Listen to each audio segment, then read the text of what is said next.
I'm sorry for this obscure setup here. I'll continue the way it was. So we still need to organize a useful HDMI cable so everyone can actually be safe and sound in this classroom. But for now we continue like this, so I think it's hopefully feasible for the streamers amongst you today. Hopefully the camera is a bit better positioned other than just looking at the sky, even though it's equally attractive as the protagonist here, I suspect. So, a few things that we need to do. We are exactly behind, I suspect, because you guys are probably keen to know what you will be assessed on in this course, right? And we talked about it briefly. And afterwards, I'm going back to the introductory lecture because we're by far not done yet. So the course has been conceptualized and given by Simon McCallum before. Some of you, of course, know him. And so there's a bit more material that he has traditionally covered, and I will do that as well, because it will help you during the actual tasks that you're going to be doing, right? So if you have, first of all, thank you very much for the ones that actually have indicated the preference already. Who is not aware that he or she needs to indicate the preference for a research area? Right, okay, so the idea was as follows. I'll briefly go over the rules of the game, if you like. That's how I framed them here for this course. What will happen? Well, the idea is that each of you picks a research area, specialization in the area, and a sub area in the context of serious game, right? So wider picture, serious games, and there's a lot there, right? So later on we'll see a bit of an overview as well of the different genres. Let's call them categories. That's probably safer because you guys know we shouldn't call games, use the term genre games anymore for other reasons. But the idea here is that you pick a sub area and then you prepare lecture on it. Right? So, and the purpose is manifold. So, first of all, the idea is, of course, that you become very acquainted with the area of interest. So you have in-depth insight, and you share it with the class. And ideally, similar to if I were to give the lecture, you guys take something away from it as well, right? So, meaning if you're teaching, the other ones learn about this domain or this subcategory, even though they don't need to do active research in that area. Right, so there's a bit of a sharing element there, and that will generally be a combination of a general overview of the area. So in the meantime, serious games has been modern serious games, and then after people talked about gamification and so on, have been around for some time, and there's actually quite a bit of survey papers out there as well. Right? Have you guys been forced to look at survey papers before in any other course? Yeah? You have? Here or elsewhere? Here. Here, good. You guys? As well, right? So cool. So you're comfortable with the idea. So survey papers basically summarize an entire field, right? So they're structured, usually provide some conceptual overview. Those guys look at it more from an empirical perspective, those guys more from an analytical, theoretical perspective, and then they structure the field in a way. So it's a good way of for you to actually understand what's happening in that field in its entirety, and that's a good basis for actually sharing what the field is about. So that's more like the general domain-specific insight, and then on top of it, you will have an assigned or negotiated, it's up to you, specific paper that you want to review in that area. Right? And then for this paper, you're looking more at the method, right? So we get to that in a second. You're looking more at what the scientific approach is, methodology chosen, pros and cons, right? So what you challenge about this paper. It's kind of similar, I think, to Marius sessions as well. So we get to that in a second as well. And basically, then you give a presentation. So it's basically you're kind of responsible for one of those slots here, right? So so an initial part of the slot you would present. And afterwards we would have a discussion. And the idea is that the rest of the class reads the specific paper, which is announced, right? So you know which paper will be discussed, but you read this in advance, not the general survey and so on. That's up to the individual, because you can't prepare for everything. That would be too much. But you will be the audience. And the idea is that we try to emulate a conference setting. So have you guys been to scientific conferences? Anyone? Yeah. Yeah? So what's your impression? What conference was it, if I may ask? For me, it was about astronomy. Astronomy? Yeah. Okay. And it was quite some time ago, actually. Right. Okay. So how did you feel the atmosphere was? I mean, it totally varies from event to event. Quite relaxed. Okay. Yeah. Okay. So in conference, you find kind of different patterns that you have. For example, someone giving, usually the structure of a day is as follows. In the morning, somebody gives a keynote, right? That's usually someone who has been in the field for ages, and they, talk for ages. Usually in the scientific context, they talk about what they did. So it's a bit about bragging, but also showing, okay, what were my contributions to the field. In a professional context, then it's slightly different there, right? Because they look at their professional achievements and introduce tech on things they're interested in. But in keynotes in scientific areas, they really oftentimes really reach far back, right? They're telling you what they did in the 90s, 2000s, and then and trying to draw a narrative between all their contributions. And then that is followed from by sessions. And sessions are usually topically oriented, right? It could be a serious games for health session, it could be serious games for education session, and then serious games for tech session, whatever, right? And within their session, of course, there are those rather short slots of individuals that present what they did, right? Recent stuff. And depending on what audience you go, I mean, if you go to a bigger competitive conference, if you like, where it's pretty hard to get into, it actually can lead to quite heated discussions in the end, right? So you present something and it could be controversial, and the more you put yourself out there, the more risky it is, because the entire audience is listening to your, let's say 15 minutes talk, and then giving you feedback and so on, or asking you a challenging question, right? So the idea is that I want to emulate this behavior to some extent. So first of all, it's not a conference presentation, because you didn't do the work yourself, hopefully, or if you want to, of course, but that will be very tough. But it's more like a combo of lecture and Q&A kind of thing. So the whole thing, the whole setting will be longer, of course, but I want you guys to be critical of the presented content, right? And one of the reasons for doing that is that this may actually happen to you when you do your, for example, master's presentation, or when you move on and actually go to industrial settings or academic settings, of course, where you actually give a lecture for 45 minutes, and then people bash you and ask, okay, why did you do that, right? So if you're tending to look towards PhD or something like this, that may well happen to you. And I think it's a good exercise actually doing that for you. So, and it's also about more than defending the topic, which can be tough at times because there may be issues that you didn't understand yourself by the paper. And that's fine. You can disclaim that actually I read the paper and I find those points are good. I didn't quite understand that. What do you guys think? So you can ask. We can make it a bit more interactive there and collaborative. But the key idea is that you learn to deal with criticism to some extent as well, right? Because it's easy to fall into a very defensive position, but it's about argument, right? So it's not about personal opinion necessarily. And I suspect Myers gave his pep talk on that one, right? So last session, for the ones that were there. Who's in Myers' course? All of you, apart from you. So I think he outlined the difference between argument and opinion, was it? On board? Yes? What did he say? What's the difference? Oh, he basically laid out the different ways people defend statements. Yeah. So you can have arguments supported with research behind. Mm-hmm. So like you quote something or you reference some papers, or you can have opinions, or which are more emotionally driven and harder to defend, so they aren't worth as much. Mm-hmm. So yeah. Is there anything else? Any other category he talked about?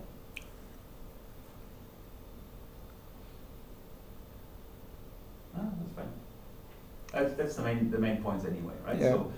So what I think it's important to realize when you do this talk, it's about getting into this argument, but in productive argument setting, right? So you're not taking it personally, not being defensive, just saying, okay, it's all in the literature, or yeah, actually you're right, you convinced me, right? So because an argument in the end, you have an issue, contentious issue, and then you take different viewpoints and even substantiate with arguments, right? So and that is one way of actually dealing with it. So I want you guys to develop this a method of how to deal with this for any future use, right, in a professional career or in an academic career. So, and I don't think we emulate this completely in that sense.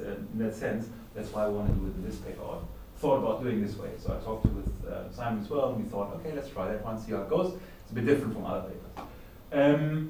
Cool. So the rest of the class, of course, they need to read the specific paper and take it apart, right? So it's a bit unfair because it's one versus the rest, right? One versus the world. So so there's a bit of this pressure, and you find it at conferences because oftentimes they get the pre-proceedings, meaning the papers that have been presented, and some people actually read in the audience and then hang on page, So so it could be quite lively. Hopefully, we'll see. First of all, the other thing is, I think Mark will use that in this class as well. They have developed a argument tool, argumentation tool in the widest sense, or questioning tool, where basically you put papers out, and then similar to Stack Exchange, you can actually ask questions and vote for other questions. Right? And if we get that up and running, hopefully, then we'll introduce that tool as well. So in advance, the presenter will see what questions will be raised, because we expect that the class reads it before. And of course, during the discussion, because questions may come up. And, well, not only respond to the class itself, but assuming, I think the priority should be in the class itself, but also respond to questions raised in this tool.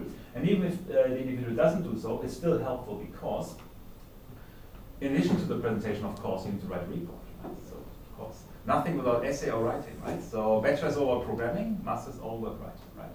How boring is that, isn't it? Anyway, so that's the idea. So that basically you write a report over this, pretty much about your lecture in a widest sense, and of course covering the area in itself, but also capturing the argumentation that has been done in the lecture. Right? You have a kind of a separate section where you focus on the specific paper, and then raise your viewpoints and take the arguments that others deliver to you and make them your own. Right? Because there's nothing wrong. In the end, you can cite them. Right? So it's raised in the class. There's this concern generally, and then you address it. You take position again, right? So, and I want you see it as an opportunity, because any question that we ask will help you write your report.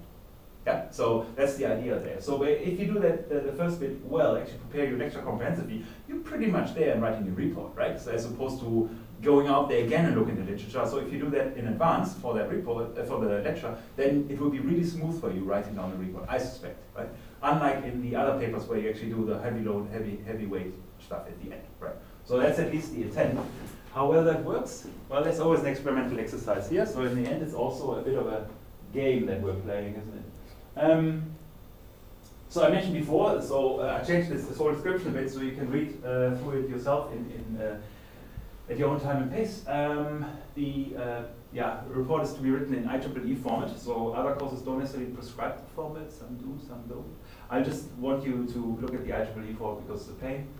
And it's a 2-column paper. Actually, it says here 6 to 8 pages, but that's actually quite a bit of work doing that in IEEE format. So it's because it's very, very tiny compared to the Springer format you often asked to write.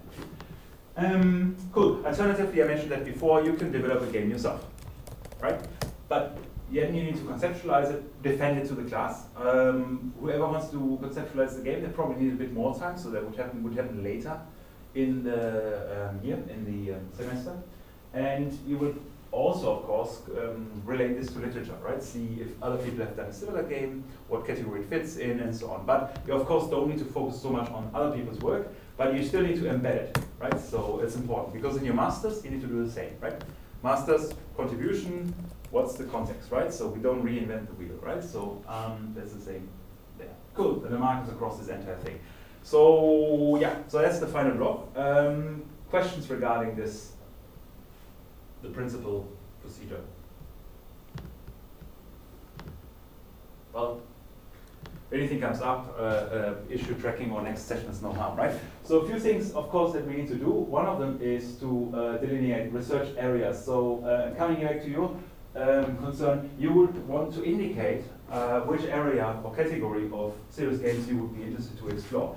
So those guys had a head start because they knew already that they need to indicate it. But you in particular, you will also need to say which of the areas you probably want to explore in greater depth with a certain priority. There's quite a number of areas. If you find another category that you find intriguing and it's not covered here, bring it up so we see how it goes, right? So you can see what's out there.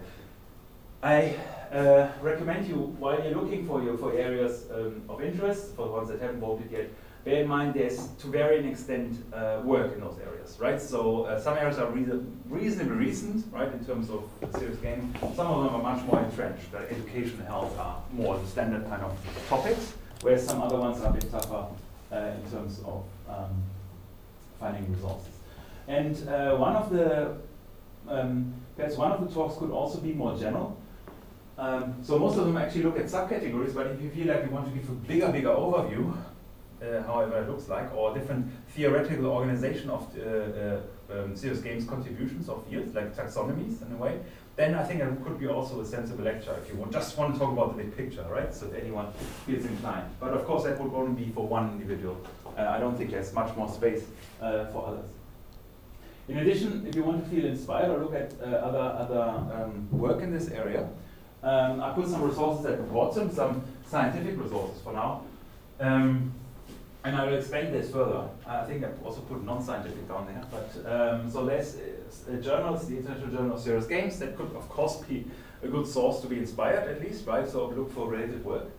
And there's a quite interesting book. I think it's not the most recent one, but it kind of brings everything together: the history, some examples, and good overview over the field, and especially with respect to the high-level perspective. Then the book is worthwhile exploring. It's on Springer Link, so you guys should have access via the library anyway, so that should be freely available to you. If you find another good scientific resource in your doing your search, please let me know. I would be quite interested to add this then to the selection here. So that's also a non-scientific resource. If you find there's those pages, usually I show you the best 20 games in something or whatever else. They can be quite helpful. This is one of them here. Note that, and oftentimes if you look at those resources, they, especially scientific, they look at older stuff as well, right? It's not always from 2018 everything, but some games are from 2012 and the ULs don't work and whatever else. But that's the thing about it. Even though things may be outdated, doesn't mean that they're irrelevant, right? Because otherwise people would reinvent the wheel if you don't look at what has been done before, right? So that's the kind of the motivation behind it. So be open about this as well. Of course, you need to put your scientific twist on it in order to make that accessible for the class. Cool. Right.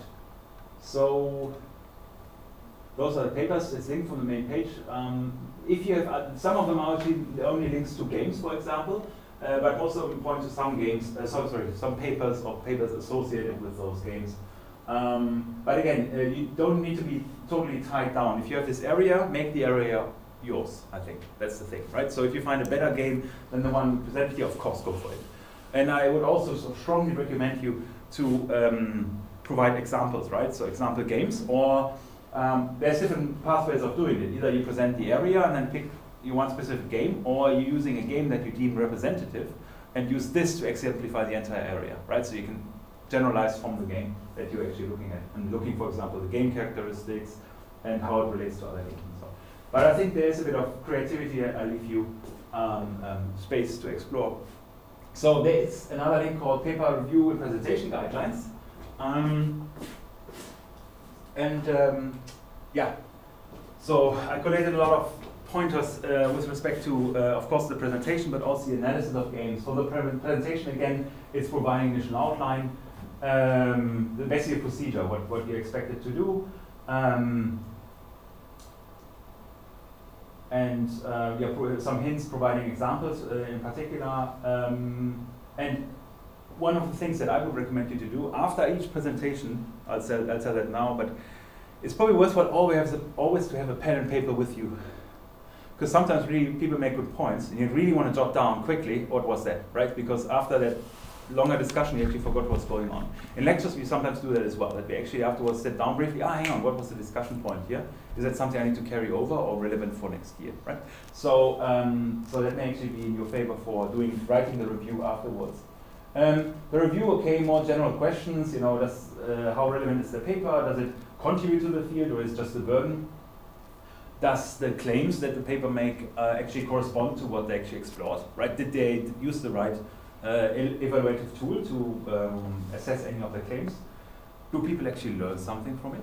Or is it just a game for game's sake, or is it a game for domain's sake, right? Does it help you to, you know, improve your education or your learning? Does it increase your health or, you know, your cognitive ability and so on, right? Does it actually meet the objectives based on what is presented in the paper, right? So, so the question is there, whatever you're doing, do we actually need a game for that, right? So can you perhaps do it in another way, or is it just a game for the game's purpose? So, yeah, so then more specifically to serious games aspects, you want to categorize the works that you're actually doing, that you're reviewing and so on with respect to area, how broad and narrow it is.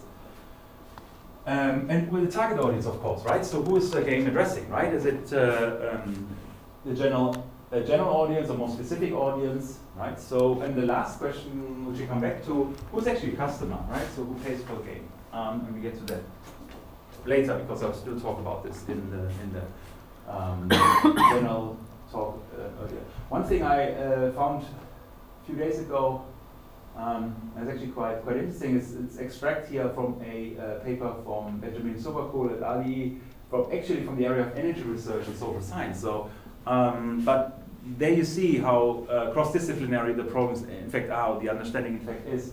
And this is really good because I just extracted one page from it, so the full article is of course available as shown up there. So you'll find it in the volume 45 in 2018. And it's really good about characterizing good and bad papers, right? So for example, if you title a paper, is the title descriptive of the topic that you're exploring, right? So is it just, does it also capture contributions and what they actually, explore? For example, exploring the benefit of serious games for health using a basketball exercise game, right? So that would be descriptive because you know, first of all, what's the area I'm looking at, and then what's, the use case they're actually exploring it with as well, right? So it's really descriptive, so it gives half the story away, right? So, but if you say, well, exploring the purpose of, health benefits in using serious games, okay, could be anything, right? You have no clue, right? So it'd be very sensible title for a book, but not for a paper. And so on, right? So is the abstract a good summary of the paper itself, or is the abstract kind of repetition of the introduction, or the other way around? I'm not sure if you guys fell into that trap as well. If you were asked to write a paper, that you basically don't know what the difference between abstract and introduction is, and basically put the same thing twice in it. Does anyone know? Okay, that's a classic I often find when people write their first papers because the difference is really blurry. So the abstract is really comprehensive, right? It captures the entire paper. The introduction is really more like the motivation. And here's good pointers of basically like a checklist, I think, that you would want to go through when you actually look at papers, but also when you write your report as to whether you're satisfied, right? Are the research questions clear, or is it really unclear research question, or even not defined? Oftentimes there's no research question, but just a discussion, basically more like a narrative. Is the method appropriately chosen? The results, of course, are they valid and representative? For example, if you're talking about health benefits using an app, do you actually have a suitable demographic that you're exploring the app with, right? Or is it just the gamers that play that thing anyway, right? So is there a suitable representation? Because if you draw a conclusion that has general health benefits for society or something like this, then you also need to have a representative sample of society in, of course, your evaluation, right? And then general structure. So I just put this in there. Have a look at this at your time, or come back to it when you want. I really like it. Ignore this, since it's an extract of the entire article. I just snipped that one out. The rest is very energy specific, so there's no real value for us there. But or there is value, but not what we are looking at. But I recommend you to skim over that as well. Cool. In the issues, I asked everyone to indicate their preferences, and most of you did. Please. I don't identify. Sorry, you don't have a. I don't really identify which topic I choose. You have not identified, right? Yeah. Right. So did you sign up for GitLab? No, not yet. No. So that's the first thing you want to do, right? So if you do that, then I give you access. Basically, I get notified that someone wants to sign up, and then you create an issue. Just say new issue. And as the guys did, I think here 2 of them labeled it properly. That's what I would like to see. You can fix the labels afterwards. But basically, you write your name, your topic, and then have some sort of label, right? So in the label, choose the label's theme selection. Then I know, okay, that was related to theme selection. And then we'll look at this. I looked at all the different choices that are all sensible. In fact, they are already reasonably broad. There's only 1 or 2 cases where there's a bit of an overlap or conflict, and we need to decide, okay, who's doing what. But overall, I think we're on the safe side. Everyone kind of has a chance to get what they want to explore. Good. You can, of course, still adjust that if you feel like, in retrospect, now looking at the others, I want to change my views and so on. Or you can also start reviewing the topic area as well. One thing we need to, of course, think about is time allocations. And that's a contentious issue, right? Because you know, each week one of you is due, so we need to decide which order we do that in. Do you want to do that in a, you know, you want to throw a dice and do it randomly, or do you want to plan for that? So we come up as actually with a sensible plan, and you guys have some input, and you can allocate your preferred slot. When is the first due?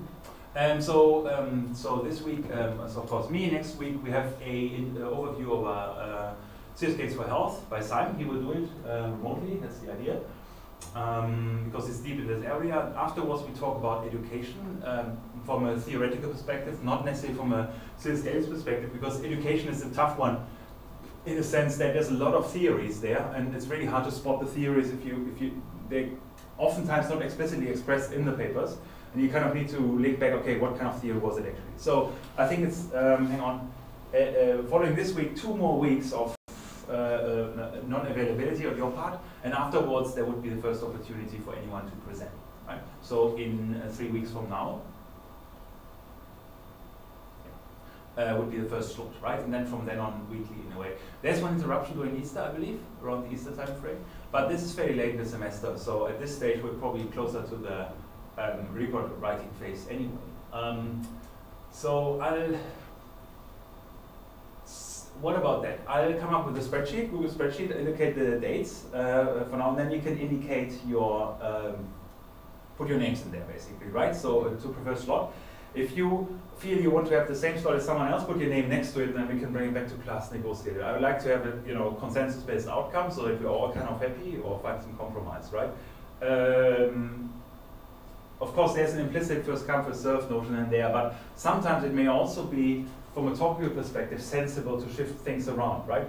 So if, for example, 2 of you want to work on a similar topic anyway, then we could shuffle, okay, who's doing the more general introductory talk, who's doing the more specialist talk, and organize those correspondingly. So looking at topics will make sense then as well, especially if everyone has indicated the preferences. That's also relevant for the street people, by the way, abstractly referred to as the street people.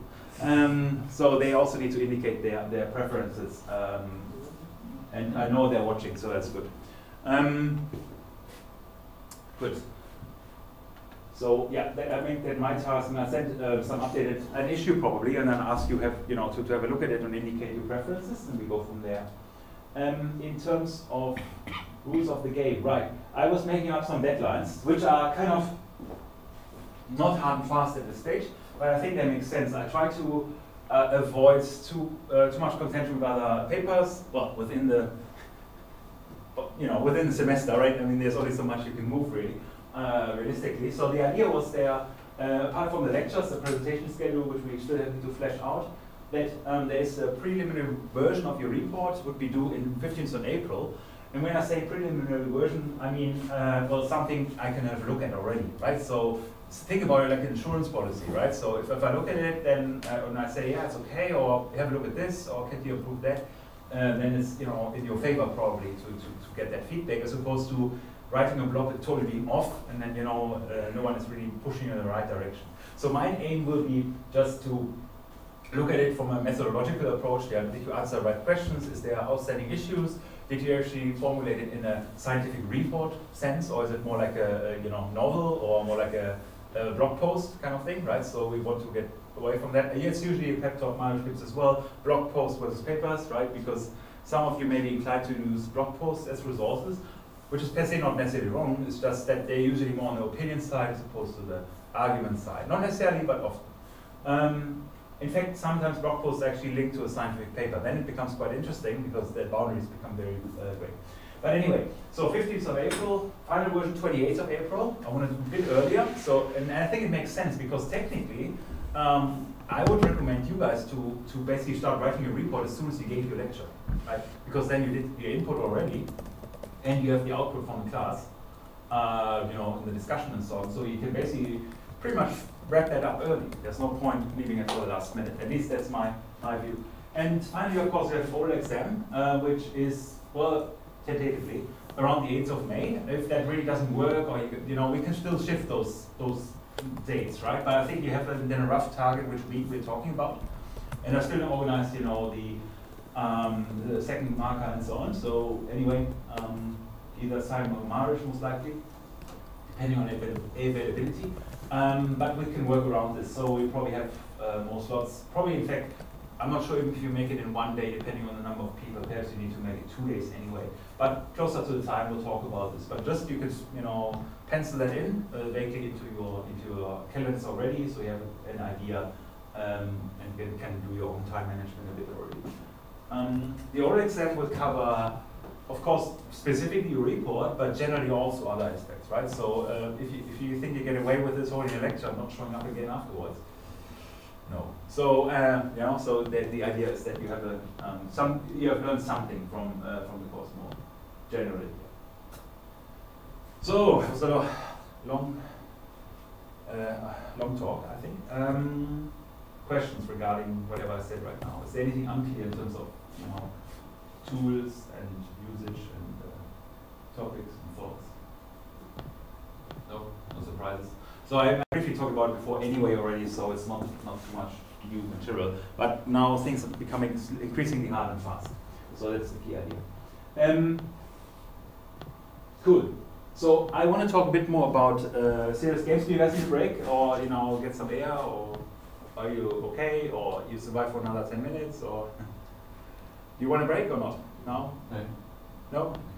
Okay, so I'll just continue basically, because I'm fine either way, it's all good. If you need some interruption later, let me know. Because I basically just wrap up things that I haven't talked about in the last session, topical aspects. That of course should feed back into your analysis to some extent, so you can actually have a look at certain things when you review papers. So I think we reached up to there last time. Is that possible? So that was the last slide, right? So, or more generally, what did we talk about in the last session? Some of you may not, you have been here, right? The last session, right? Cool. What did we talk about in the last session? I don't remember, so guys, help me.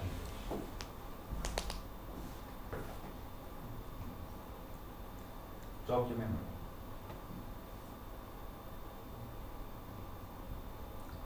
Evidently too much. Well, we talked about what serious games is. Yeah. So we established that serious games is not fun, or made primarily for fun. They're made for giving some learning outcome. Mm-hmm. We also talked about components of serious games. Cool, yeah. MDA. MDA. Yeah, the framework, what does that stand for? Mechanics. Design approach. Gamers? MDA? Come on, guys, you need to know that. MDA. Mechanics? Design. Nearly. Mechanics. Dynamics, is it? Dynamics. We barely talked about this. Dynamics. And aesthetics. And aesthetics, right? Yeah. So, that's right. So, yeah. Anything else?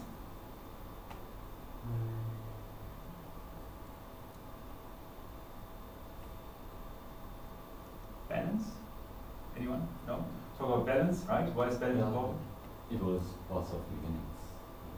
Yeah, that's right. So the MDA is the bigger picture, Yeah. and then what are the, yeah? We had a currency balance. Yep. Because if it's too hard, then the user will not play it. If it's too easy, they will start to. Yeah. They talked about points and different reward. Yes, that's the funny bit, so, or the most fun bit actually, right? Because the reward thing is, it comes back when you talk about, we talk later about transfer, about how to ensure that people actually continue using, or actually having a long-term effect, right? So that's where the reward structures come in. So that's something you want to keep an eye on. Yep. Anything else? What else did we talk about?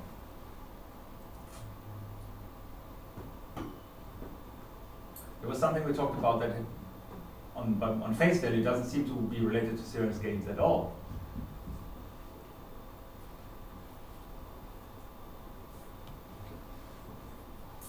Talk about some theories, I believe.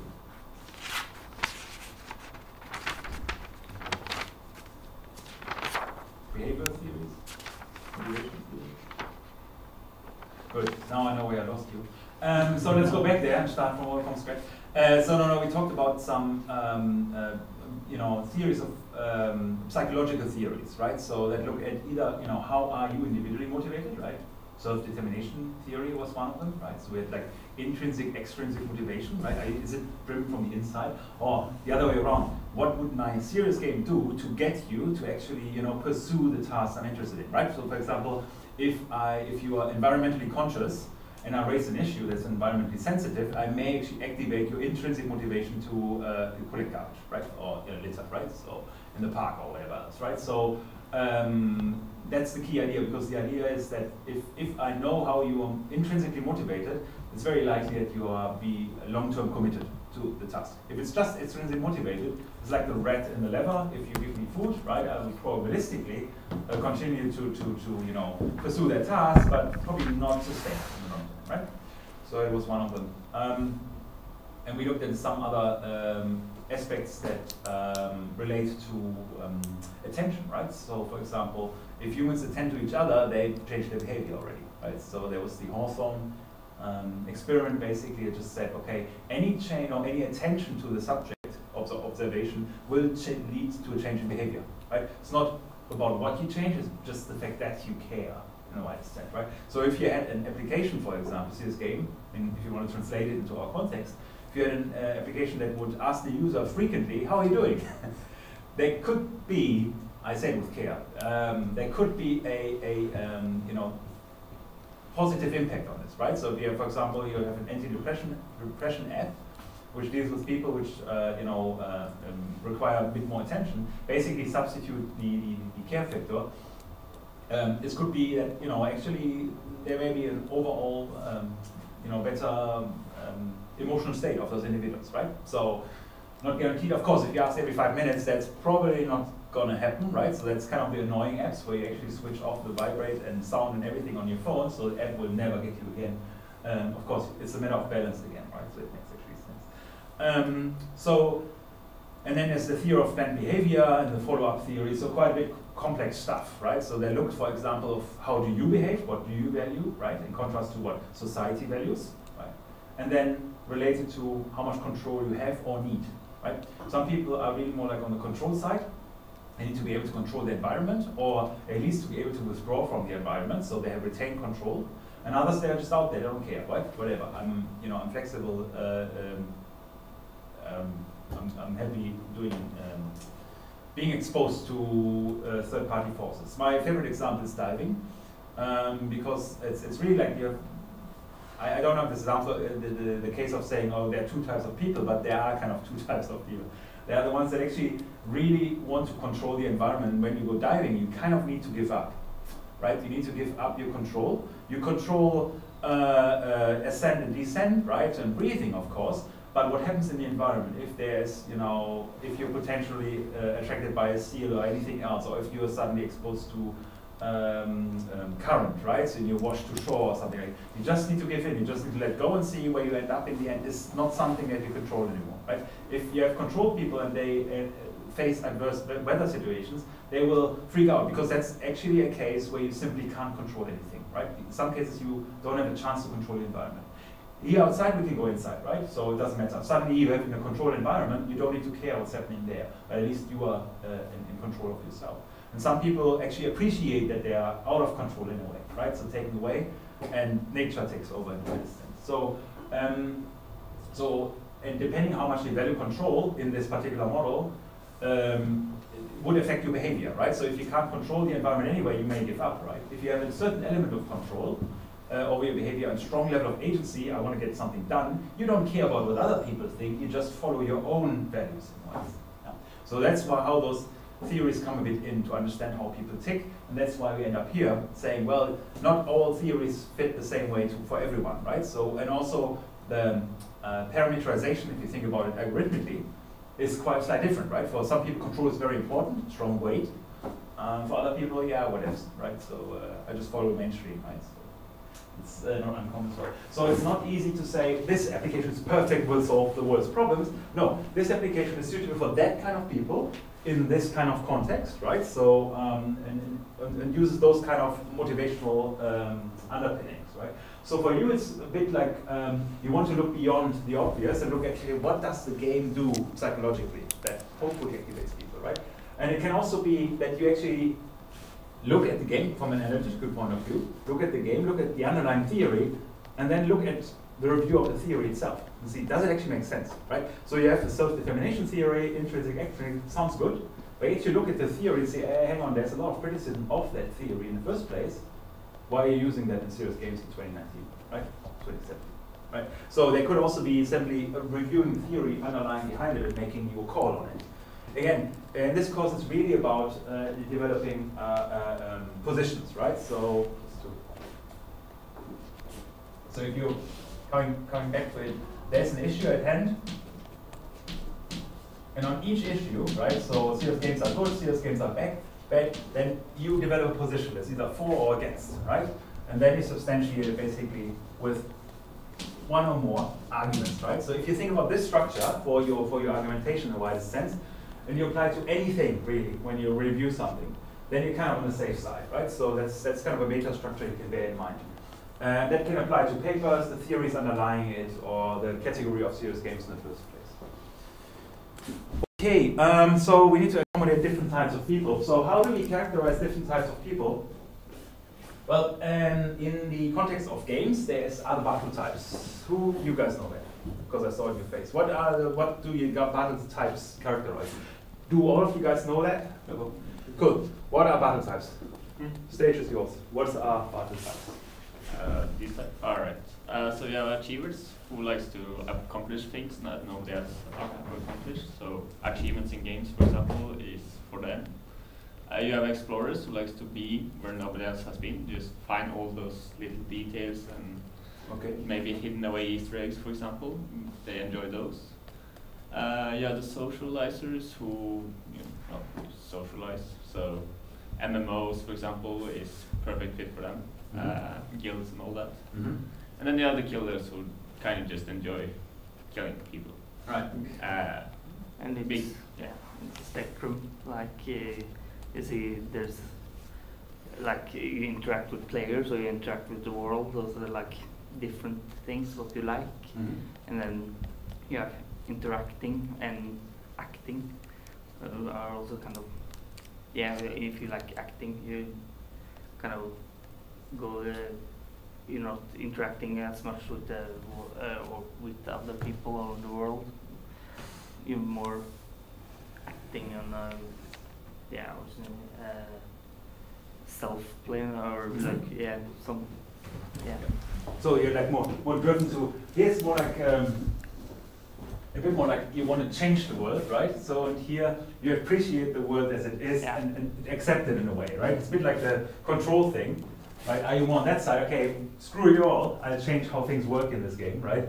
As opposed to let's see how it goes, and then let's interact. And then you have, of course, this as you say, this.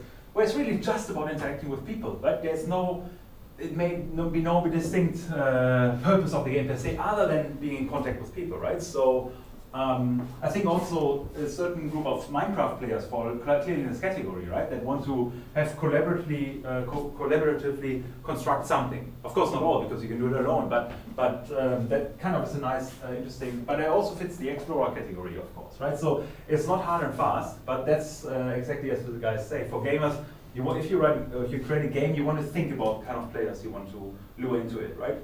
Open world games are, for example, quite accommodative for many of those aspects. Right? You think about, GTA allows you at the same time to be a killer, but on the other hand, it also allows you to be an explorer, right? So actually roam through the world. Or Red Dead Redemption, right? So the new one which has come out, it also has a similar characteristic, right? So you can be a killer, you can be achiever for mostly, but also simply explorer and spend your whole day fishing, right? In the virtual world. So it's actually quite a diverse thing. So this is the kind of same personality kind of characteristics from a game developer perspective. The individual that thought up this idea is basically never wanted to be broadly applied to games as well, because it was basically just more not opinion but experience-based categorization of individuals on very few samples of examples, a low sample of examples. But nevertheless, it held strong in the games world because it kind of seemingly characterizes the different types of individuals quite well, and admittedly simplistically, right? So there's two kind of things you probably find quite often in papers. The first one is, of course, a classical an axis, the diagram where you allocate something here or here quite abstractly, right? So, and the second one is generally that kind of matrix exercise where you really structure the world, right? So that's what oftentimes research papers try to do, that they actually want to put everything in here or here, they want to cluster other contributions because it's otherwise hard to compare. So I want you guys to be comfortable with seeing those kind of structures, but of course, knowing the underlying motivation. It's really hard to put numeric values to it, right? You can try, of course, but you will always find exceptions, or we'll figure out that it doesn't quite work. In fact, there may be just a third dimension sticking out that we actually don't really measure, right? It may just be a correlation with those two dimensions that are displayed here. So it's worthwhile to be a bit cautious about this as well. Here's another take on it. So some people started and refined that to some extent and actually found compromises between the different perspectives, right? So basically removed the differentiation between player centrism and world centrism, but say, well, I appreciate structure as opposed to change, or have like to external impact. So meaning I externalize activity, so basically I act on something as opposed to internalize where I just absorb in a wider sense, right? So, and then have typically characteristics we find in more modern games, such as managers, conquerors, classical explorer, that kind of thing. And so on, the intermediate types that sit in between that have been developed as well. What is interesting about this structure, without going into depth of this, does anyone recognize those letters here, that stuff? Yeah, Briggs Mayer. Yeah, Myers-Briggs type indicator, right? Did you guys hear about, do you know Myers-Briggs? Myers-Briggs type indicator, personality type indicator? You landed somewhere? If I just bring a brief primer on it, because it's also good to bear in mind. This is probably amongst the most complex personality type categories. But similar to the theory of planned behavior, you come back to it again and again. I think it's good general knowledge to have them on your mind, right? So there was a Swiss psychologist at that time, I guess. Yeah. Carl Jung, who came up with different personality types per se. And what Myers and Briggs successively did was actually to not only have those personality types, which were like a flat sort of types that he identified, but actually relate them systematically, right? And use that as a basis to develop tests as to what categories you fall in, right? So first of all, the dimensions, there were 4 different dimensions. The most common one that you guys are very acquainted with is extroverts and introverts, right? Are you more introvert than extrovert, right? Very gamer is probably more on the I side of things as opposed to the E side of things, right? So if you study physical education, you're oftentimes more on the E side of the impression, but I don't know. So there's no hard and fast, so it really depends on individuals. And then there's the ones that act on things intuitively, right? So they think they have an intuitive take on interacting with things, seeing the world in a wider sense, whereas other people are more on the taking insight, sensing side. They actually just focus on details and observe in a wider sense and find, practical solutions to problems, but they absorb and work on past experience. Whereas the intuitive have a bit more of a, they may be a bit faster in suggesting a bit more creative in a sense is often associated with this, that they don't really absorb the word in its entirety, but a subset of it, and use that to produce some innovative outcome. So it both has its values in the widest sense.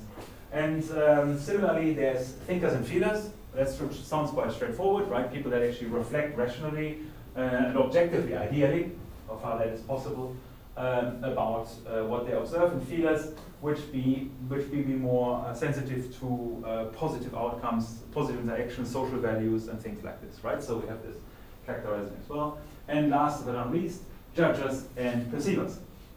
So judges can be on the side. Think about decision makers, right? That may be able to make decisions on limited information, or may be comfortable doing so. Whereas in the scientific world, oftentimes it's that you want to keep your options a bit open because there will be new papers out there that you haven't read yet, and then you may change your mind, right? So that's precisely that thing here. Depending on the arguments, you actually may change your entire position on a given issue, right? So, but if you're in a managerial position, you're probably asked to do relatively quick and relatively often, decisions that may or may not be right? So they are one thing one example that is fits quite well is brokerage in stock markets. So there was, I think it was in the mid-2000s, there was a study someone did, I forgot the name, but it was quite interesting.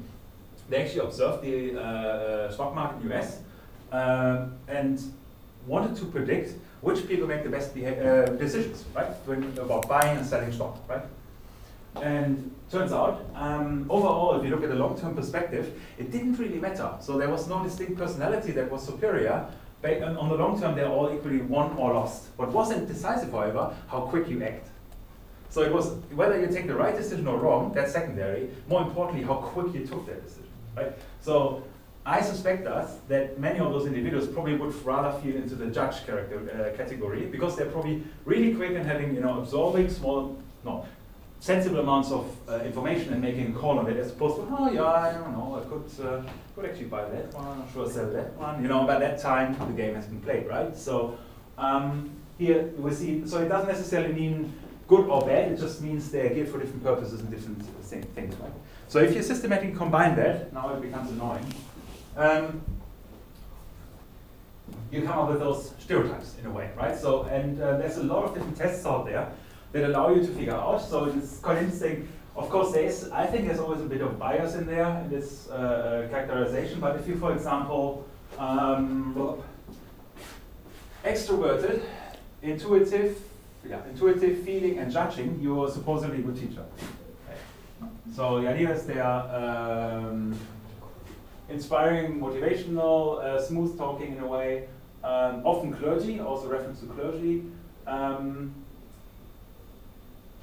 Likes to motivate groups. Hard to read. The resolution is pretty average there. So and so on, right? So different purposes. So the operator is a very pragmatic individual, introvert, trying everything once. Sensing is on the thinking side and perceiving side. So if you operate something, you want to understand, for example, how a radio works from the inside. You kind of take it apart and want to understand the intricacies from an objective perspective. So more on the thinking side.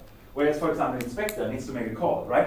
If you send your car for U control, for example, right? At some stage, they will not necessarily expect everything, but they actually need to make a judgment. Okay, is that a failure or is that not a failure, right? Sometimes they are blurry cases. Of course, if your car doesn't, I don't know, it's full of rust, then it's kind of obvious. But even that one can be a tricky problem, right? Is it really endangering or not, right? Things like this.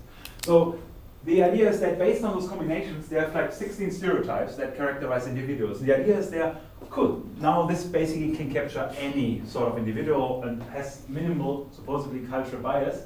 That said, the Myers-Briggs has been dismissed for that reason to some extent because there is, of course, a cultural influence, right? So if you Google the internet, you find actually if you structure cultures as well, then you'll see that different cultures work differently. For example, Nordic cultures are seen more as introverted, right, generally.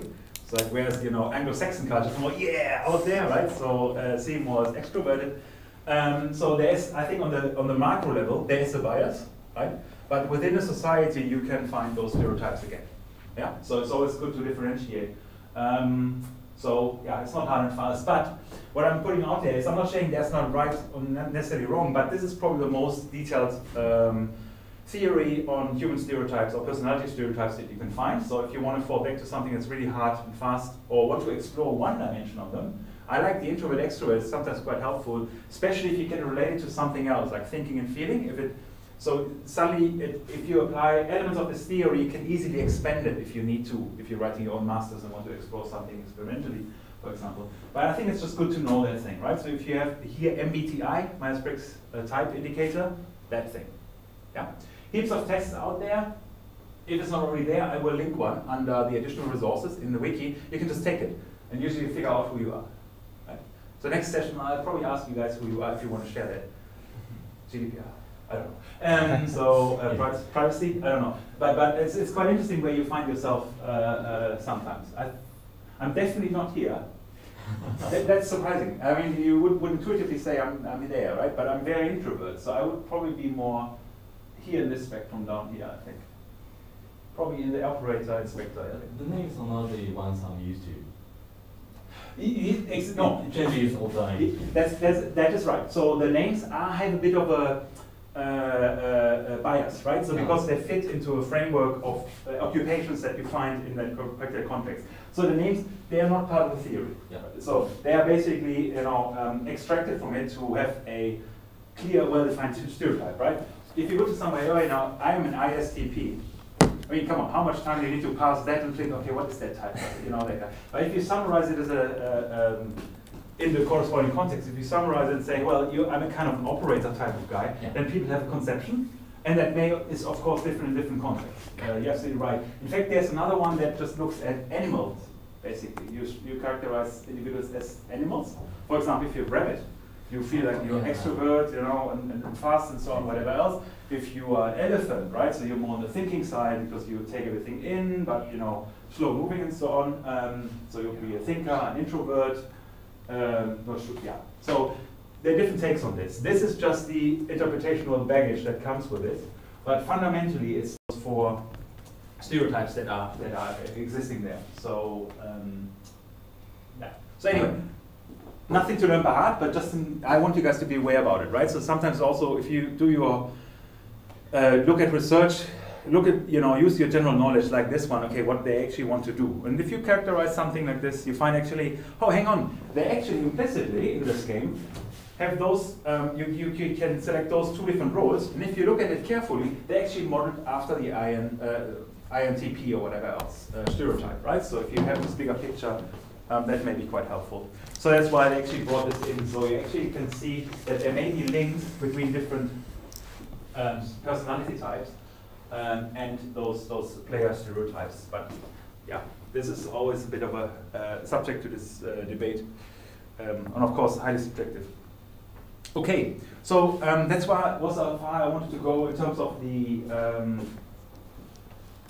motivational, behavioral, and personality theories. So we have 3 of those. So those 3 categories, I want you kind of to see those categories and dig deeper, of course. If you find theories that are interesting to you, on top of it, absolutely go for it. There's more, like, especially the personality type area, there's like the big 5, ocean, and so on. They share some elements of this, but are generally more simpler theories that are quite commonly used in science as well. So if you see references to big 5, don't be surprised, that's another personality theory. We're not going into it now, you can figure it out then, because you know the most complex one already, which is MBTI.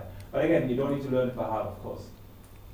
So this is a balance of presentation from Simon as well. So he collated, in the widest possible sense, coming back to serious games now, and bringing all those theories in, basically, collated like aspects you want to think about when you look at analyzing games, basically, right? So, and one of them is, of course, agency. We talk about control. We had this in the motivational theories, the behavioral, motivational theories to some extent, and behavioral theories in a sense that how is my behavior moderated?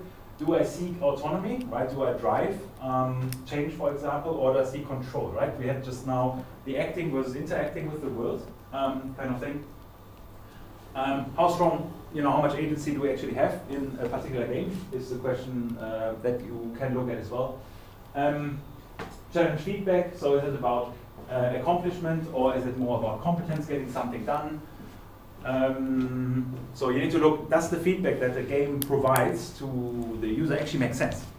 Is it just for the sake of giving feedback, or what does it represent? Does it represent accomplishment, or does it represent an achievement in terms of learning, for example, right? So you stepped up, but you didn't just tick all the boxes. For example, if you have a diabetes game, right? So classic, right? So in the health domain, right? So a behavioral change in diabetes, okay, of course. If your doctor tells you, well, you should move more and eat veggies, then you probably, that was the balance discussion as well, you're probably more on the accomplishment side, because you just tick all the boxes. Does it necessarily increase your competence? Well, come on. I mean, you guys don't need to play the diabetes game to know what the right answers were, right? So you didn't learn anything from the game, right? So it probably doesn't reflect competence in this particular case, right? The feedback only if it's actually something you can't intuitively answer or haven't come across, right? So that's the key idea there. Does it actually represent just being skilled in doing something or playing the meta game, basically the game, or is it really reflective of a behavioral change in the real world, right? So those kind of aspects are important. Yeah.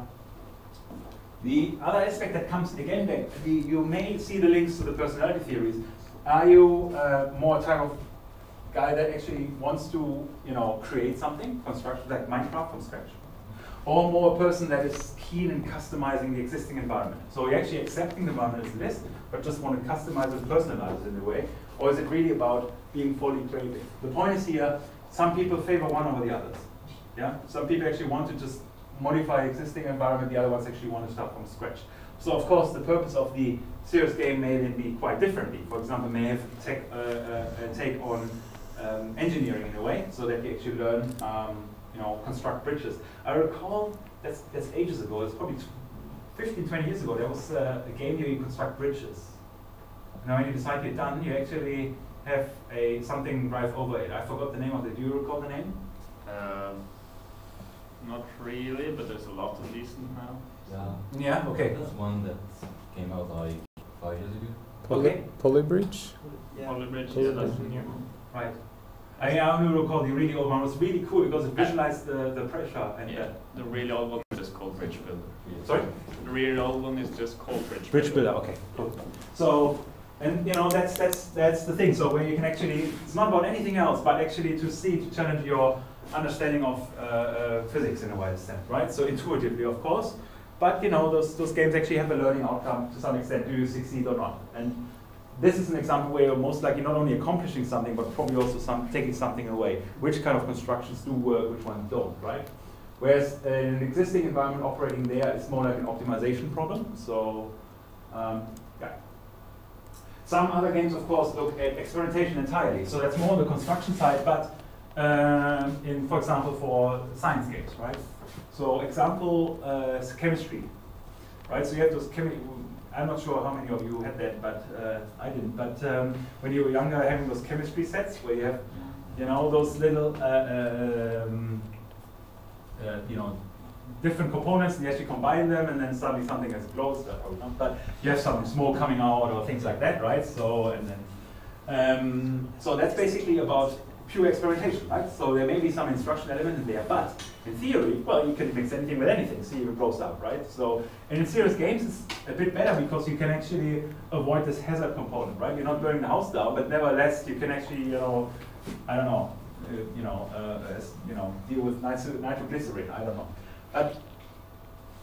So that's, the question is, can you facilitate experimentation? What's the advantage in serious games?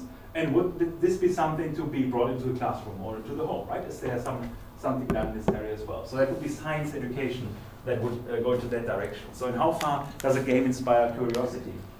Note that those dimensions are not exclusive, they can be combined, right? And maybe it'll be that's experimentation within certain bounds, right? That you're refining something as opposed to combining and creating an entirely new substance, right? If you're thinking about the construction versus customization dialectic. Yes, and then social interaction, of course, we talked about, right? So how far do actually serious games facilitate this or build on this idea? So, for example, if you're very introverted and very, not really outgoing, and you want to perhaps build up social skills or think you need to, those games may actually be ignore the right one there. Games may actually be beneficial to some extent. So you're interacting with someone, you're actually developing a realistic perspective. I think Minecraft is actually a really good one because you both have the chat element, which is human language stuff, and you're actually constructing something as well. So you have different channels of communication, if that makes sense for you, right? So if you're cooperating, collaborating, you build a tighter bond. If I tell, hey, you guys are doing a paper together, guess what? Simply by me associating you think closer. Right, so if you think about it, right? So, and this can happen via games as well. So and something I like is that sometimes, even when the interaction is not fun, with people in fighting games, people find ways to interact. Yeah, exactly, right? So in Smash Brothers, people just don't, to say hello. Yeah, that's right. So it's this kind of group dynamics, social psychology generally, right? So if I put you in the same spot for the same situation being here, oh, you need to all give a lecture, right? So you could collude and say, hey, don't ask nasty questions when I'm talking, right? Therefore, I will not ask nasty questions if you are talking as well, right? So you could collude against me, right? So, but I put you in the same spot, right? That usually doesn't work in larger class settings, but in small settings, you have a chance of actually outplaying the game, right? So there as well. And simply by that association, external organization. I don't need to talk about this one there, I don't know what it is, but the only thing I know, it will grow and grow and grow. You guys probably heard that Facebook will plans to absorb WhatsApp and Instagram and so on all in one solution, right? So they don't want to keep them separate anymore, want to integrate everything, so have a combined user base, right? So as long as you have time, you know, just delete your accounts, you know. Because once you're in, right? So anyway, so that's a side talk. But again, this is all about social interaction. I'm not sure. The left side, there's still some achievement component in there. The right side is merely interaction, right? So I think Malcolm Gladwell was the guy that I was citing earlier in terms of the one size fits all. He coined a term which is quite helpful, is the master of loose ties. Right? I mean, you are connected with everything and everyone, but effectively no one, right? So you don't have any, it doesn't reflect the intensity of relationships. So if you recall, for example, drifting off here on a tangent bit, do you guys know Orkut or knew Orkut? Anyone? Right. It was the early 2000s social network. In fact, it was a Google one.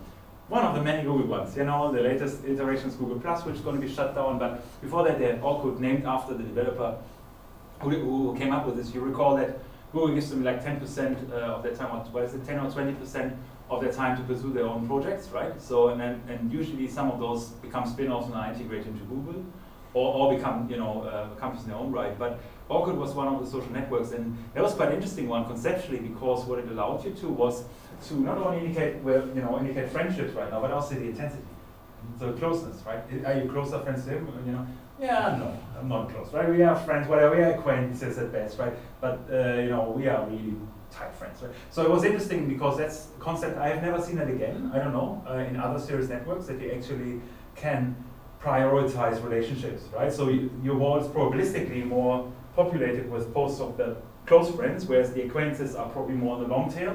But you don't want to, you know, you don't want to unfriend them. So it's like, tried it. Yeah, okay. But well, it's not used. Right, right. So, but yeah, but I think there's also a cultural component in there, right? So I mean, the threshold of being a friend in an Anglo-Saxon sense is much, much lower than in many other cultures, where a friend means something different, right? So where you have a continuum. You know. I don't want to put myself out there here, but I think you guys can relate to what I mean. So it's like, you know, you have interacted with a person at a conference, and the next day you get an inference, hi friends, how are you, you know? So like this very casual use of that term. Anyway, so challenges and problems that we need to guard us against, or as developers, or if you review the games, of course.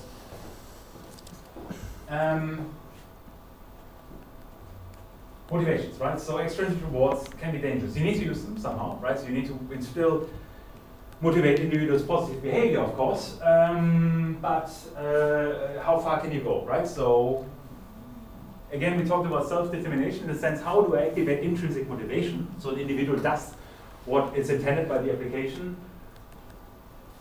But for the stimulus, you most likely need some sort of external motivation. Yeah, so basically, experience rewards are a bit tricky there, right? They can stay, depending on context, of course, they can break motivation if they're absent. We talked about the reward structures and the probabilistic nature that, you know, sustain long-term behavior.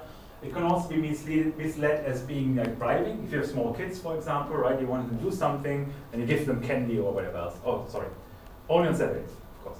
Only on Saturdays you give them candy. You know you're not supposed to give them candy every week. Right, but this could be a conception of bribing in the widest sense, right? With tit for tat, right? So again, reward structure. If you stop that behavior, then it could actually, of course, not only stop the compliance behavior, but may actually lead to adverse outcomes, right? So if you actually stop giving a reward, they actually have deviant behavior, right? So it goes in the opposite. You all have been kids, you guys know how it works, right? Yep. So another aspect is, of course, that if you have games that push you too much you're kind of fatiguing out of it, right? I talked about the notification example, right? If you're constantly reminded to do something, running, right, or working out, or doing something health related or whatever else, you kind of just click it away, right? So I have this language learning app, right? And every day it bugs me. So I mean, my commitment to Norwegian, you just hear it in the sentence. But that's the problem there. So in this case, I don't have control. The app tells me every day I need to learn those 5 words. Stupidly, those 5 words are inherently irrelevant in my context, right? So they're really not embedded well with what is relevant to me, right? So, but if it were words, for example, that are relevant to what I need, so I have the, I'm correctly motivated and are sensible, contextual, for example, to give me an opportunity, for example, to teach my first 5 seconds in Norwegian in the lecture. So then, of course, I would be much more motivated to actually do it, right? But it also means I just blindly click away. I don't even read anymore what they're suggesting this day. I just say, please get rid of all the notifications, right? So because I don't have the time to attend to it that much, and they haven't helped me that much. So I need to look for a different language learning app there. But this is an example where I kind of, it wears out. I just have the app there to feel good, right? So I have the app basically, but not so much that I would ever use it again, right? So I'm kind of fatigued by it. Yeah, okay, so gamification. Of course, one of the things you also need to watch is context, right? So if you make a serious game about certain topics, that may resonate easily with some people, but not so much with others, right? So if you have a game that teaches you, for example, about cancer, right?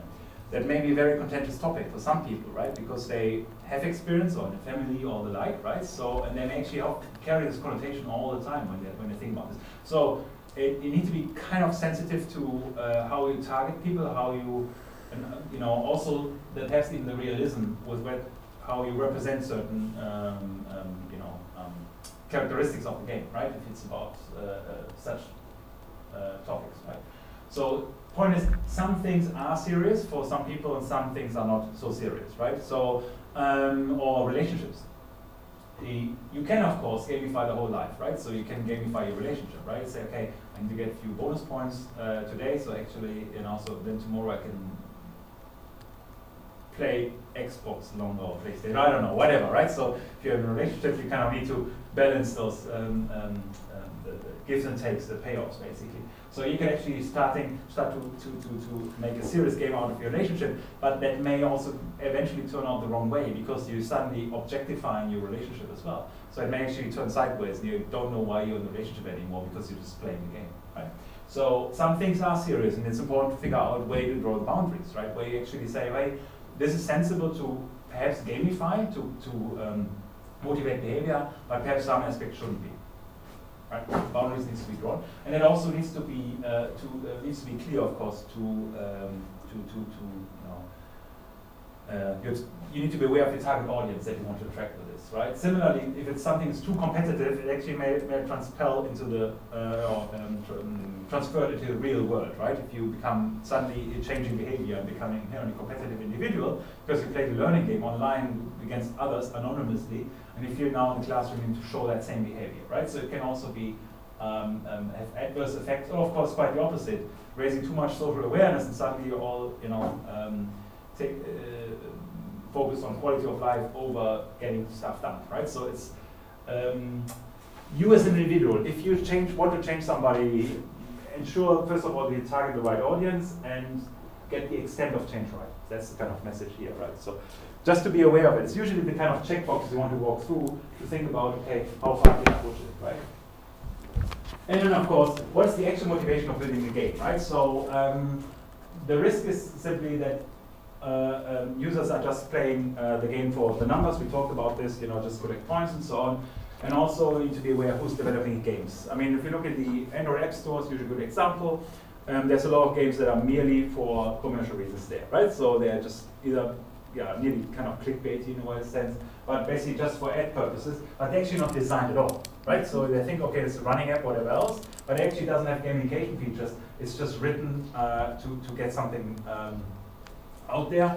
Hopefully get some return on investment, and that's roughly it. And consultants, as opposed to designers, may also have different motivations. Consultants are often more monetarily driven and short term, meaning as soon as I deliver, I'm done, right, out of the door. Maintenance, no, probably not. Whereas designers may actually have a bit more of a intrinsic motivation to deliver something meaningful and valuable, right? So they actually have interest in what they're doing. Yeah, well, I'm not claiming the others don't, but consultants, at least using the stereotype here, would be someone who is hired into a particular context or for a particular project, paid for that, and then, you know, like a contractor, and left to his or her own devices. So their motivation of providing something lasting may be quite different because they're out afterwards. Right? Designers may have an interest in having a long-term relationships. Good. Yeah, so again, that falls back to the Asian kind of aspect. So what can we gamify, what shouldn't we gamify, right? In principle, we can gamify everything, right? So we're gamifying education, we figured that out. But you know, how far should we push it in your own personal life? That's one of the things that we need to be mindful about. And companies try to do that as well, right? So if you, for example, have running classic examples, the laser sword example from Foster as you know, goodie to motivate buying, but also participating in kind of a interaction there, or having a toothbrush that actually rates your quality of teeth brushing, so actually tells you, yeah, well done, not so well done, and so on, right? So by actually keeping track of your movements and so on, or gamifying the household cleaning. There may be all values to it, but the question is, does it really make sense? Is it more advertising, or is it actually valuable and actually last long term, right? So the shoes, you can argue about it. But yeah, so there's always a hype attached to those kind of things, and then they drop off and are not seen again, in this sense. So this is just something I don't really want to necessarily get into, but Justice Shell is something that you guys really know, especially gamers again, which is it's just about game design, right? He has this book of N lenses, and it basically says you can look at a game from different perspectives, and a designer should do so, right? And he came up with this kind of really catchy chart to see, you know, to what extent can you actually gamify your life, right? So is it just that you have social networking like Facebook, you have microtransactions, so suddenly going into gaming, into monetary exchange? In how far do we gamify our life by relying too much on extrinsic resources? Gamify, for example, beauty as one of this aspect as well. So the beauty ideas that are propagated, for example, via YouTube. I mean, if you think about YouTube and all those tags and challenges, what are they called? They are nothing but games, right? So they're also basically a serious game, questionable outcomes, but suddenly people feel inclined actually to follow, right? So they need to, if they want to be in the game, right? Otherwise they will, the comments below the YouTube thing will say, well, you know, you're ugly because you didn't play the game, right? So, customization, yeah, of course, then using tech for more or less, right? Eye tracking, geo tracking particularly, makes you more transparent in a way, but also allows for, you know, yeah, gamification, of course, right? If you're running, for example, you can assess how far you ran, what's your attention, most likely can be tracked easily. Cloud gaming gives you a lot more insight about your data, but also allows you to compare. Kind of a hot topic right now, cloud gaming. Who's doing it? Is anyone doing it? No? So cloud gaming, what is that about? Anyone? Cloud gaming is basically about not necessarily playing on your machine anymore, but playing remotely via other machines, right? So you basically don't need to buy the latest hardware, and you can use any laptop basically to play the latest crack game, right? So you basically just paying for it. It's playing games as a service kind of sense. But of course, it also means that the data or whatever you do is not yours anymore. It's also on the cloud provider. Yeah, things like speech recognition, portable screens, so suddenly we have this. I mean, Google Glass was a good exercise for that basically already, right? That we have the reception, but also the observation of others and how far that can change our lives. And they lead ultimately to like a tracking of everything in our life. The quantified self, something I wanted to talk about last week, but forgot the term, is basically if you track everything, then you can potentially have enough data to gamify everything. How do I improve on all those metrics, right? And that's just the apocalypse of gaming in the widest sense. You drive it too far. So the idea is really, how far do we want to push it, both in terms of social changes, but also technology that enables us to do some of those things. So nothing too serious, more like a motivation that, you know, to think, okay, how far should we push it? Sometimes it's good to say no as well, be a bit of a tech critic. Cool. Well, motivations to create games, of course, can be money, love for the design, right? So, for example, or artistic features, or benefit, you know, social awareness, doing good for the world, of course, as well. Try to identify what the actual motivation is of particular games, and yeah, and perhaps one thing I wanted to, if we talk about motivation for game, it's another set here.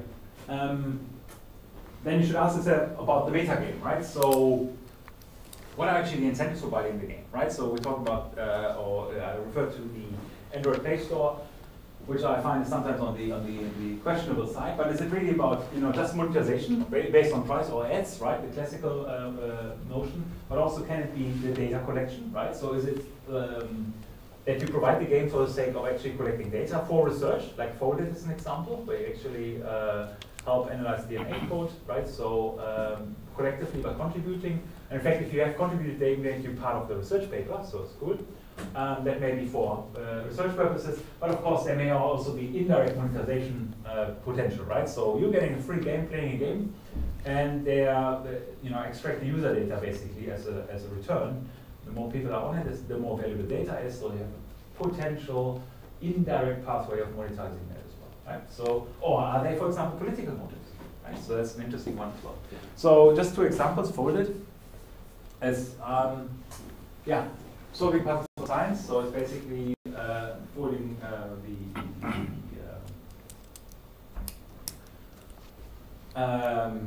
helping analyze DNA, basically. You can do it participatory. I think it's still running on anyway.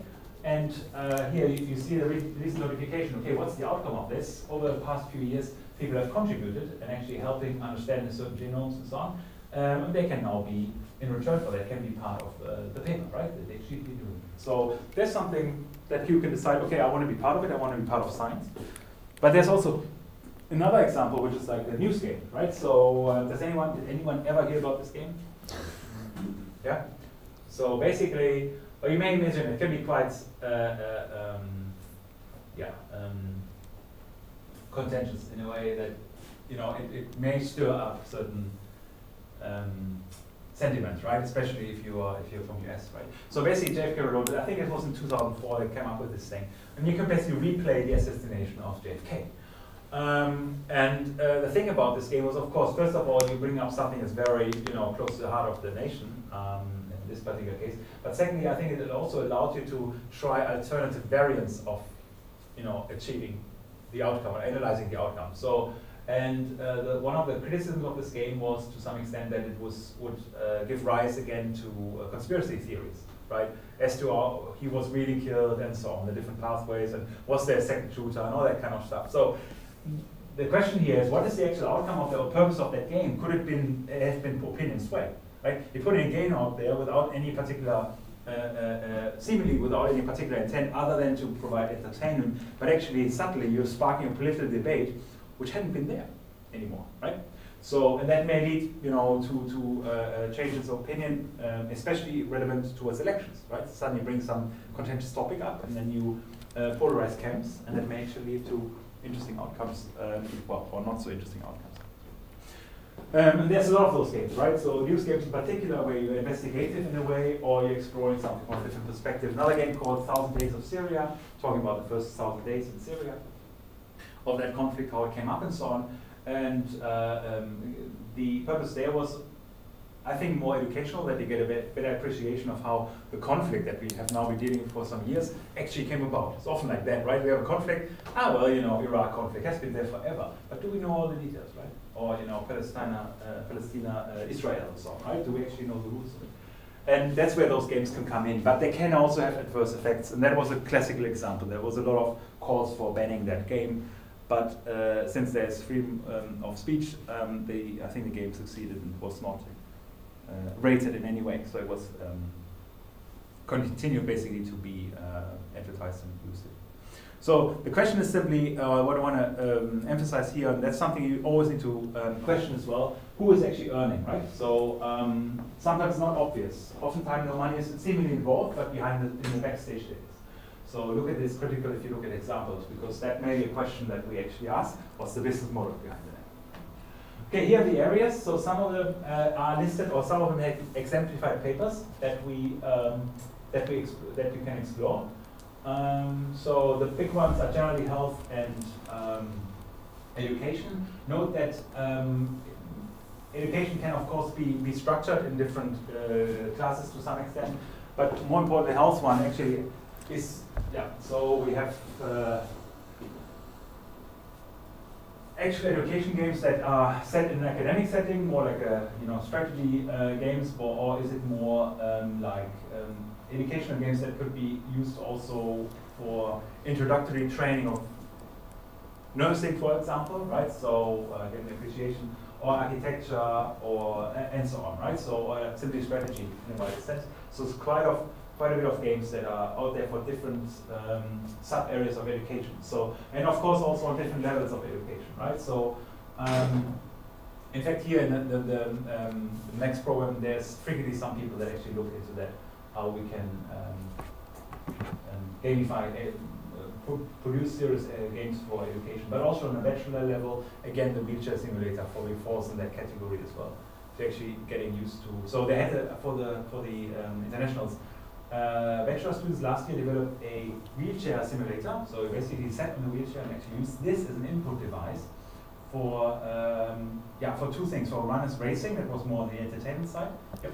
And the other one was Tetris, right? So Tetris like kind of exercise. So you use one wheel for turning the cubes, the other one for actually speeding up, slowing down, and shooting games as well. So the idea was basically to give newly disabled or newly impaired individuals an appreciation or better control about the wheelchair. So there was a secondary motivation of making yourself more comfortable in this by actually using it for something fun, right? In a wide sense, right?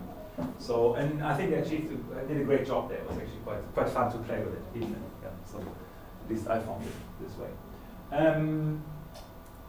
So by looking at health, there's of course much more characterization, much more differentiation between, for example, physical and mental. Those are the main ones, right? Physical exercises, so means usually you depend much more on hardware, whereas either for sensing or for actually exercising itself, if you think about the Wii or recall the Wii, and then the mental aspects of it, where you have a bit more like cognitive games, using psychological tricks to attract individuals. So health games.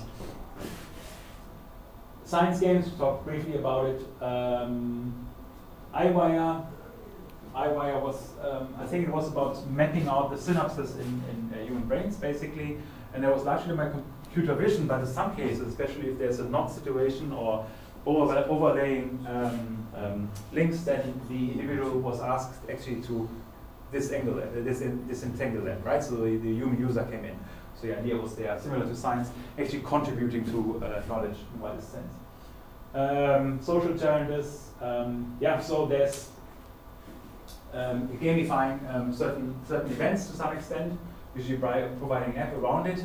The Lillehammer Youth Olympic Games had this, and there's frequently some sort of funding from, especially Norway, with respect to improving certain, the awareness or attitude towards certain situations, right? Epilepsy, right? So because epilepsy is, very, very surprisingly common. How do you characterize this? Impairment in a wide sense, or occurrence in a way, right? But the point is, individuals can happily live, participate in life pretty much completely. But it requires the rest of society to be aware of them in case they have an epileptic attack, right? So you can actually do the right thing, so the person can actually get up the next day again and continue with, following their normal activities. But it requires us to know what's happening when it's necessary. I think something that falls in this social change awareness thing as well is, for example, earthquake training, things like this, what to do if the tsunami hits, right? So before that, I was teaching in New Zealand, and it was really funny. I think we had supposedly a tsunami once, but and it was relevant in the northern part of New Zealand because it came down from the Indonesian side and so on.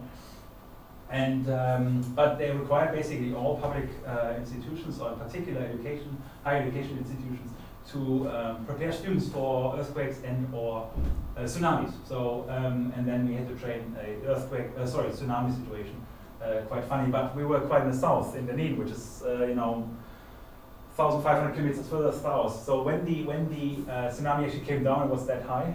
So it was like, so we actually needed to, there was in the news, okay, if you want to see a tsunami, go to the beach. So adverse effect, go to the beach at that particular time, there was this way. There was no way you could disambiguate from regular tidal currents and waves and whatever. So basically nothing arrived in. But it was one of those examples where you kind of enforce everything, because nationwide, even though it's only relevant, it was relevant in the northern part of it, right? So where they had some, not really a tsunami, but at least there made sense to see that something's happening. Right? So similar for earthquakes, that was much more relevant because Benin was close to Christchurch.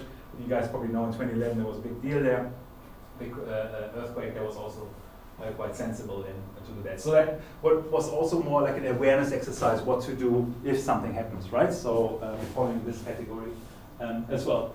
Then training, of course, that's more practical. Here it's more really on simulation, so it's not so much fun and excitement, but using game tech to achieve something, right? So the hospital simulator, we're precisely in the right building here because that's the H building where Elsa sits, and they actually do a lot with simulations. Right? So it's super expensive actually to train on real subjects. First of all, you can't emulate all diseases if people don't have the diseases, right? So your is only that big, so you can't have the full diversity there. Secondly, of course, if you're training, the challenge is you are dealing with human subject. If you get it wrong, guess what? So, so that's not a good idea. So you kind of want to get that right. So doing the simulator is cheap. You can do it locally and so on. So there were a lot of collaborations with those guys in terms of bachelor and master thesis as to, doing some simulation of how to treat the patients, for example, in VR in particular. So you guys know that, right? You guys know the hospital simulator, right? No? I think in your bachelor group someone was working on this one, but we still have one in the VR lab, so set up basically where you can just train, injections of something. Yeah. Propaganda games. So if you have secondary intents, for example, sustaining the right to bear arms in the United States, Second Amendment, right? So you promote the use of arms as a security measure as opposed to attack measure. Then games may actually be a tool to sway towards your into your interests and things like this, right? So again, the secondary motives where then the monetary aspects are secondary. It's just about who's funding it, right? So what are the intents? Yeah, don't always need to be monetary. Advert games. Let's not talk about this, just for the sake of clicking. And games as work. I don't think we have a good example for that one. Games as work. Well, you can gamify your work, but in a wider sense, that's a bit tougher. Production games more on the engineering side, how to run a facility or basically produce things and so on. That's probably more on the engineering side of things. I don't think we have much examples there. So the main big blocks are really those two ones that we have that you can explore. Yeah. So I think that should do. I'm not sure. That should be the main aspects that I want to talk about. There are some other aspects we can bring up in the session, in another session, but at this stage I think it's good to make a break here and allow you to reflect on it to some extent, re-evaluate your choices. I'll have a look at them. I looked at them already, and I will do a preliminary call on who's doing what, and then we can still collectively agree on that one or negotiate, right? Because if you feel like, actually now looking at it, I feel like I want to use my second choice or something like this, but I basically just work my way through the issues, and I generally do a first come, first serve, and then priority-based ordering. And then we also discuss the schedule next week. Cool, so next week, hopefully if I get it right, I will have time to talk about health. So anyone who's doing health, maybe, no, anyone, no, everyone needs to attend, but particularly the ones that are interested in health probably should have a look at that lecture to see what areas you would be interested in. And again, if you feel you want to only cover a sub-area of a particular category, that's fine as well. Let's be clear about it, right? So I will talk about games for mental health or whatever else, right? So you delineate what it is, and then you explore that area as well. Because especially those ones, those two big ones here, they allow for a lot of, carving out of space, right? So you can actually explore on your own. Any questions so far? Too much talking on my side, right? The pool is spilling over. Well, surprise, surprise, that will change, right? So then you guys need to talk. Prepare for questions. Sweet, good. Is there anything? No. Okay. If there are no questions, then we're good for today. So next week, game for health. If you have committed to a certain area, I would recommend you to look at papers already. And the reason is mostly also again for perhaps changing your mind. You feel like, oh, not sure if I really want to do that given the availability of papers. So start scouting a bit, right? See what's out there beyond what I posted, right? Because the expectation is that we get to give you a starting point of sensible papers and or surveys, but we expect you to explore, on your own. You're actually starting doing literature research to some extent, all stuff relevant for your masters anyway, later on. So it's a good opportunity to hone in on the topic, because for the masters you'll do the same. You have the project planning course, right? Eventually, a second year. And this is really about, okay, I want to basically propose a project that I want to do for my masters. And as part of this, you're of course doing literature research. And it's really a good way of figuring out, do I really want to pursue that topic, right? And that's what I encourage you to do, of course, in a very condensed version now as well, to actually look, is that area viable? Do I want to explore that, right? Or do I want to shift and move something else? So use that week as an opportunity for doing that before you have a hard commitment. But nevertheless, I will come up with the association as posted on GitLab, right? For the ones that haven't attached labels to the issues, just do that. If you don't, I'll do it for you, it's fine. Okay. But it's good exercise to do that. How do we do it? Sorry? You click on your issue. Yeah. You should be able to click on your issue. Hang on. I assume you have to be a developer to do that. You should all be developers, please. No, I'm not. You're not. That might be why. Well, that's the absolute why. I have an issue then. You have an issue. Let's see if there's. Did I perhaps not? Let's check that. Who's what? There's two new people. Hey, Glenn's also. I haven't approved you either. I'm not a nice person. So, but you should all by default be developers. And then you can you create issues as well, or only assign them? You can create issues. You can? Yeah. So, okay, then you can don't do it, right? So for now, I think there's no need to create issues because we have those 3 ones. But in your issue, you basically click on it, and at the bottom, you have a label, and you can say, for example, here, do it from then, here on the right side now, you edit the label, say, team selection, right? Cool, and that's it. So Thank you. It's a good exercise. Cool. Other questions regarding this? No? You know the URL, how to get there? Good, okay. So just, if you haven't yet, just request for access, and eventually I tick the box, and then you'll be in there as well. Same for the stream people, please sign up and make your call. Good, pretty much everyone did it. Perfect. Thank you very much.